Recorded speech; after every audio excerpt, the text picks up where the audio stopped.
Merong bagong collab yung Bench at Pokemon. Yan yung design ni Fuecoco, ang starter ko sa Scarlet Violet. Meron din sila mga tumbler na Pikachu at Lechonk. 600 pesos lang. Insulated tumbler na. Etong Lechonk na t-shirt. Maganda din. Dark green. Tapos may logo ng Bench sa harap. Ito yung pinili ko bilhin. Bench na may Fuecoco, Lechonk at Pikachu.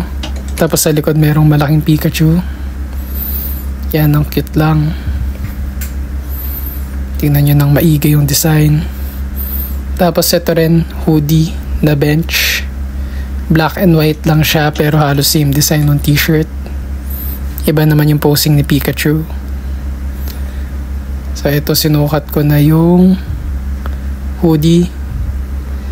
Okay naman siya. Kasya sa akin yung XL. Maluwag ng konti.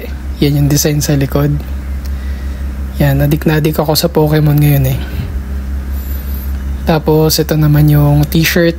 Ito yung napili ko bilhin. Maganda sana lahat, kaso nga lang ito lang yung pasok sa budget. Yan, may Pikachu sa likod. Yun lang, buyers.